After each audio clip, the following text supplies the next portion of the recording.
Yatasha kedo shidana shaya Mahala Sutherland ninshe adana nathanigia kesa chini nishle tachini bashachin natadna adashache nana hupa adashanala ukuteg utsunin nishle tabiaskaida nasha.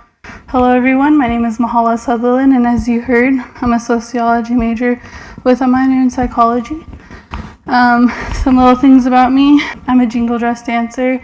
I follow the powwow trail, and yeah, that's all I'll share with you right now. But I want to go ahead and talk a little bit about my personal story as well as relate it to how it affects my community. So, when I was 16 years old, my mom took me over to the emergency room, and I was sick for a long time, for a couple months to be exact. Unknowing what the reason was, I went into the ER not having any expectation about what was about to happen.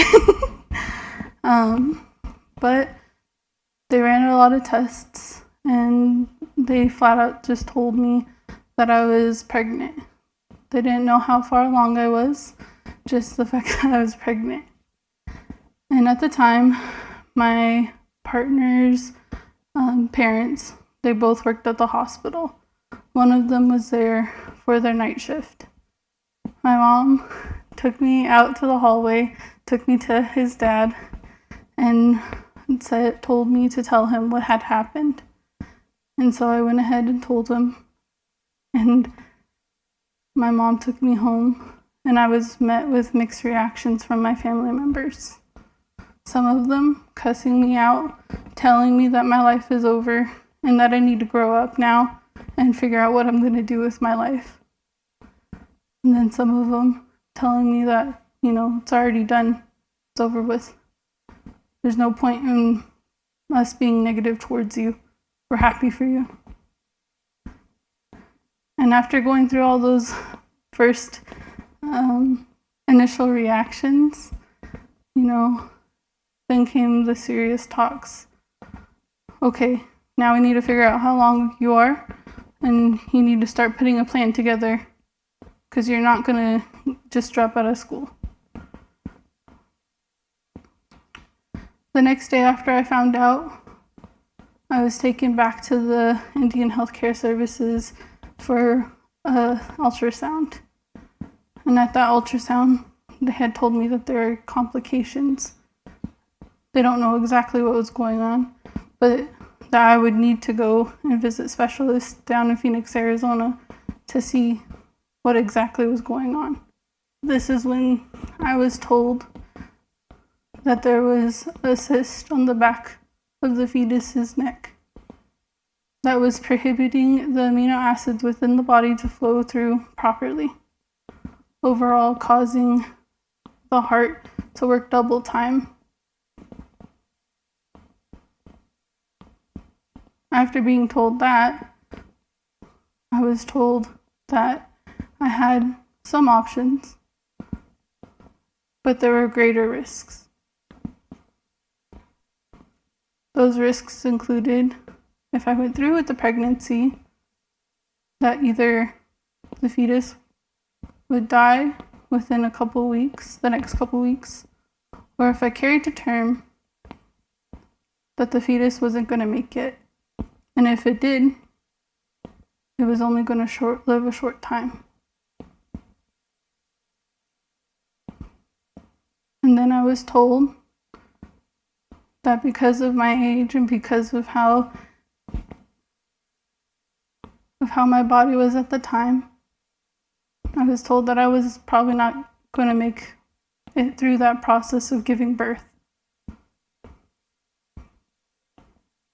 With that information, they sent me home and told me to take some time to make my decision. And on that way home, my mom told me, I'm not going to meddle in your decision-making process, but I'm going to tell you some things. And there are other people that are going to tell you some things too.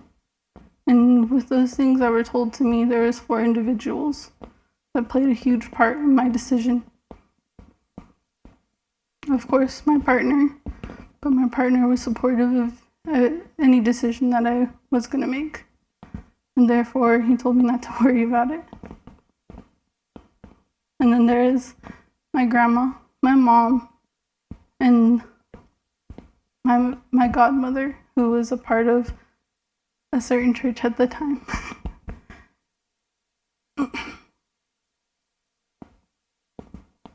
My grandma told me that the women within our culture are highly respected individuals, and that they have the power and the knowledge to decide whether or not they would go through that process of giving birth. So ultimately, my grandma was very supportive in either decision I made. My mom telling me the same thing.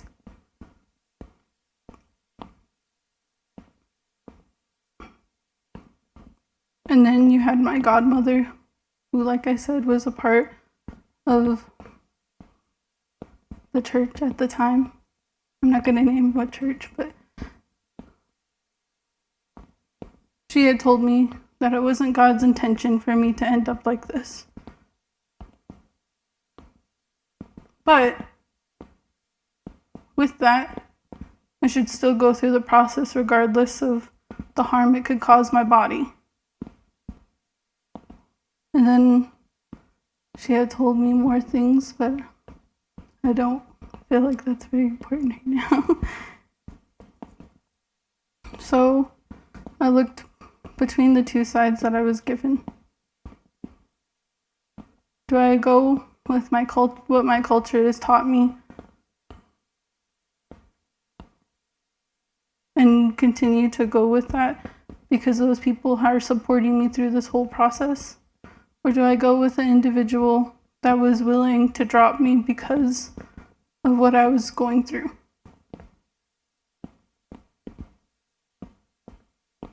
So ultimately, I left the church.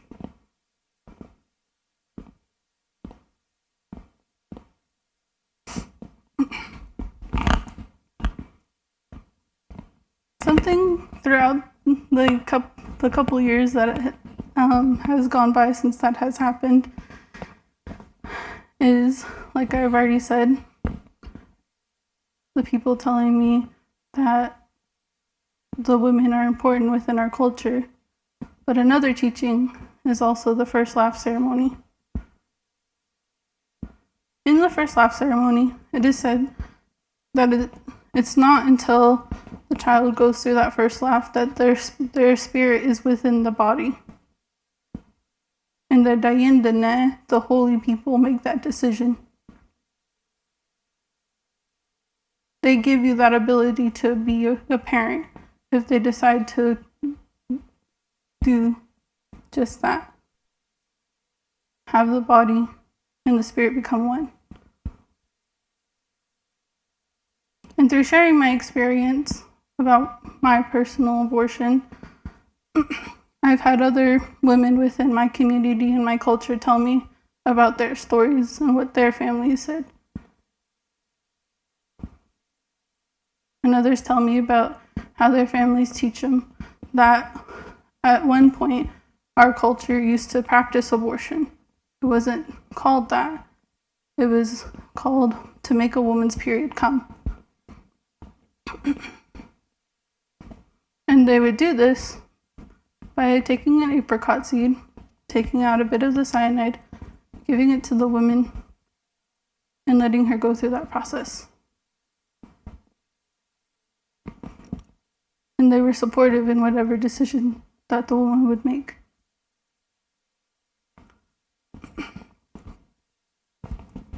So that brings me to understanding the impact. Because like I said, many women within my community have shared with me their teachings from their families, their experiences, and that's not uncommon. So why does this happen? When I went to the American Indian Healthcare Services, I was told that I would be outpatient, right? And the reason why they told me that was because their facilities could not give me that procedure. And the reason why they couldn't give me that procedure was because there were laws set in place by Roe v. Wade and the Hyde Amendment that stated that the American Indian Healthcare Services could not perform abortions in their facilities unless it was a case of incest, rape, or put the mother at risk.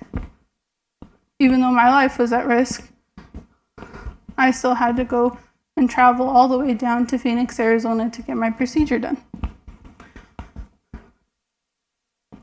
Many Native American women are already going through economic struggles, and among Native American peoples, a lot of them are going through poverty because of the sociological issues that they face, set in place by colonial constructs.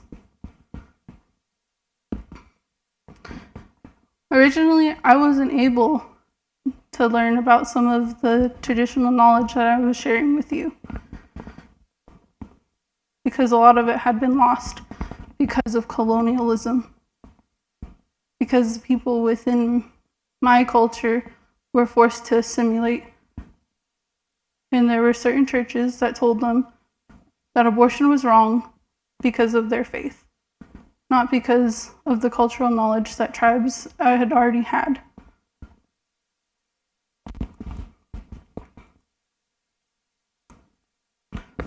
So why do I share this experience with you? What's the whole reasoning behind my intentions?